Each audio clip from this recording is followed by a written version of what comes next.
Bismillahirrahmanirrahim. Assalamualaikum warahmatullahi wabarakatuh. Alhamdulillahillazi anzala as-sakinata fi qulubil mu'minin liyazdadu imanan ma'a imanihim. Asyhadu an la ilaha illallah wa asyhadu anna Muhammadan abduhu wa rasuluh.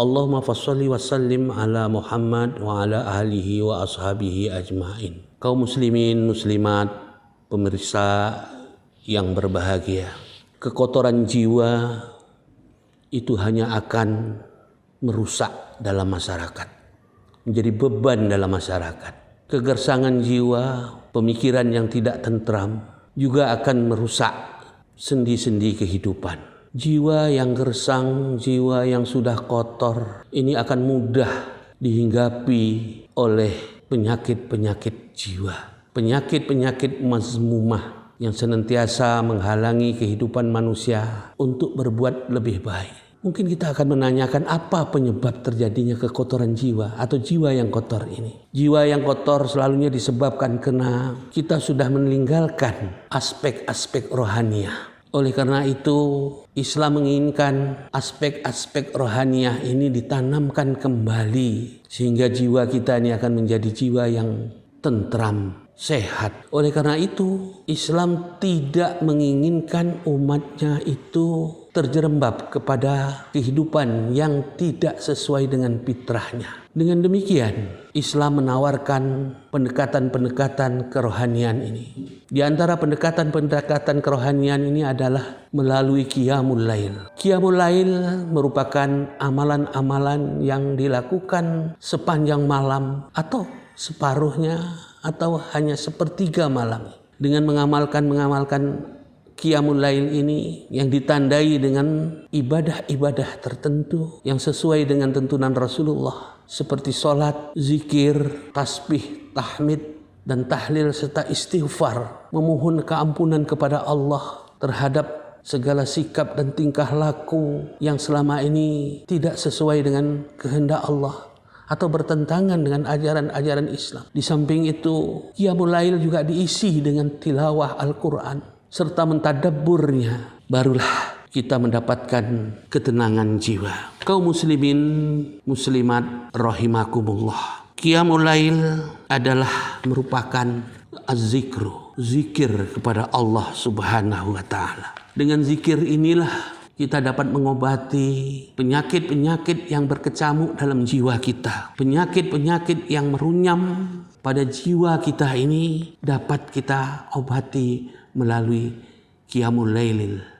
Sebab Qiyamul Lail ini merupakan bahagian daripada zikir. Allazina amanu tatma'innu qulubuhum bizikrillah. Ala bizikrillah tatma'innul qulub. Orang-orang yang beriman itu hatinya tentram, damai dengan berzikir kepada Allah. Ingatlah, dengan berzikir kepada Allah, hati menjadi tenang dan tentram. Di samping itu, Qiyamul Lail ini juga merupakan satu sarana untuk mendidik kedisiplinan. Individu yang melakukan Qiyamul Lail dididik untuk bangun lebih awal daripada manusia-manusia atau anak cucu Adam yang masih tidur dengan lenahnya, untuk beraktivitas lebih awal yang ditandai dengan menghadap Allah Subhanahu wa taala, memohon petunjuknya, memohon perlindungannya, dan memohon agar aktivitas yang akan dilakukannya itu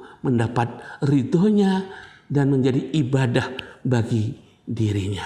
Sesungguhnya amal atau Qiyamul Lail ini amat berat untuk dijalankan. Bagaimana tidak ketika anak manusia sedang tertidur dengan lenanya, mungkin dihiasi dengan mimpi-mimpi indah. Ketika itulah kita mencampakkan selimut kita, bangun menghadap Allah Subhanahu wa taala. Sungguh amat berat untuk dilakukan. Kaum muslimin yang berbahagia, tanpa adanya iman yang kokoh, tekad yang kuat untuk bangun pada malam hari, amat sukar terlaksananya. Bangun pada malam hari dengan tunduk, sujud, menyungkur di hadapan Allah, menitiskan air mata ketika yang lain sedang tidur dengan lenanya akan melahirkan satu sikap atau satu sifat yang tidak akan pernah tunduk kepada kelezatan duniawi. Kaum muslimin,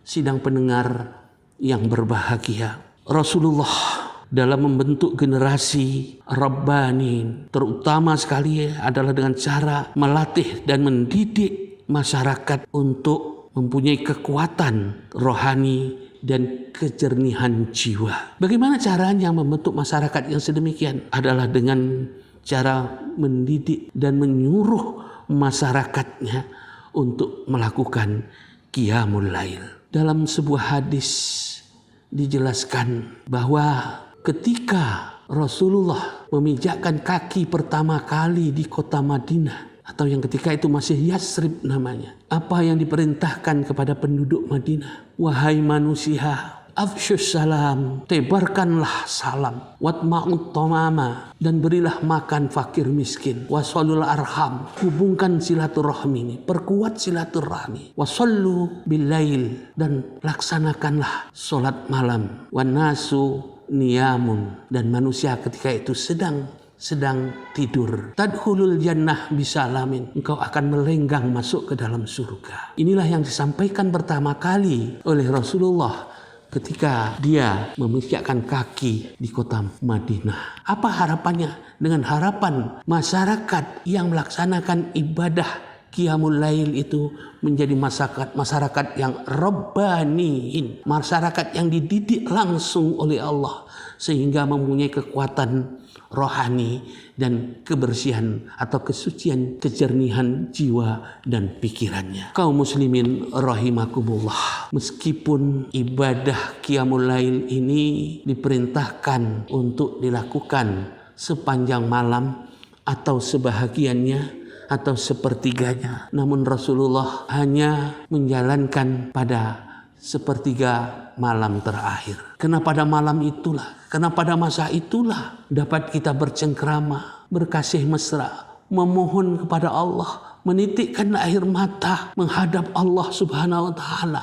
memohon keampunannya. Karena di dalam hadis dijelaskan Allah Subhanahu wa taala akan turun ke langit dunia ketika sepertiga malam terakhir. Lantas Allah pun berfirman, siapa yang berdoa kepadaku, pasti akan kukabulkan. Siapa yang meminta kepadaku, akan kuberi. Dan siapa yang memohon ampunan kepadaku, memohon ampun terhadap salah dan silap yang dilakukan selama ini, pasti akan kuberi keampunan. Sungguh pada malam hari itu adalah suatu nikmat yang tiada tara, yang bisa dilakukan, yang bisa diraih oleh seorang hamba yang soleh. Sebetulnya qiyamul lail ini bukan saja dilakukan, diperintahkan kepada kita umat Islam, tapi juga diperintahkan kepada umat-umat sebelum Nabi Muhammad. Bahkan umat-umat sebelum Nabi Muhammad menjalankan ibadah qiyamul lail ini sebagai makanan yang lazat. Di dalam sebuah hadis juga dijelaskan bahwa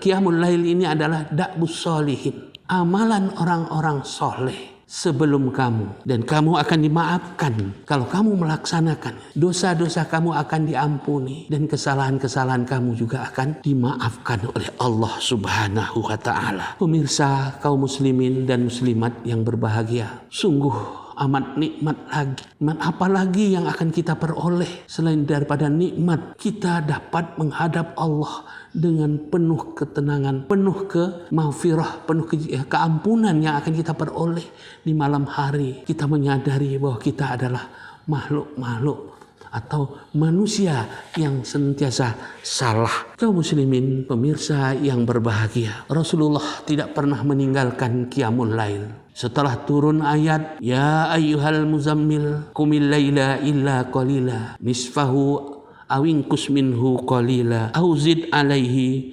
warattilil qur'ana tartila. Sejak itu Rasulullah mewajibkan dirinya untuk melaksanakan qiyamul lail. Bahkan tak pernah Rasulullah itu meninggalkan. Kalaupun Rasulullah sedang tidak sehat, kurang fit badannya, Rasulullah tetap melaksanakan ibadah ini walaupun hanya dengan duduk. Ibadah qiyamul lail ini adalah nikmat yang paling berharga, nikmat yang paling tiada taranya yang dirasakan oleh Rasulullah. Rasulullah Shallallahu Alaihi Wasallam memesankan kepada kita, bangunlah kalian pada malam hari dan bangunkanlah keluarga-keluarga kalian untuk melaksanakan sholat ini. Betapa indahnya malam-malam yang kita isi dengan qiyamul lail ini. Kaum muslimin, muslimat rahimakumullah. Barangkali itulah kenapa Rasulullah sangat mendorong kita untuk melaksanakan qiyamul lail. Sebab dosa-dosa kita akan terhapus. Permintaan kita akan dikabulkan oleh Allah. Nikmat apa lagi yang harus kita dapatkan dari Allah Subhanahu wa Ta'ala. Semoga nikmat yang begitu indah dan begitu menakjubkan sungguh tidak akan ada bandingannya qiyamul lail yang kita lakukan ini. Semoga kita ini menjadi hamba-hamba Allah yang senantiasa menjalankan qiyamul lail ini. Kaum muslimin, muslimat, pemirsa yang berbahagia, marilah khususnya di bulan Ramadan ini, di mana ganjaran yang kita lakukan kalau melaksanakan ibadah lebih banyak daripada hari-hari biasa. Kita lakukanlah ibadah qiyamul lail. Di dalam hadis yang populer sekali kalau di bulan Ramadan ini dibacakan oleh para mubalik, man qama ramadhana imanan wa ihtisaban ufira lahu ma taqaddama min zambi. Siapa yang melakukan qiyamul lail di bulan Ramadan ini akan dihapuskanlah dosa-dosanya yang telah dikerjakan. Sungguh kasih sayang Allah tiada taranya khusus bagi kita orang-orang yang beriman. Selamat menunaikan ibadah puasa dan selamat beriftar pada puasa kita kali ini.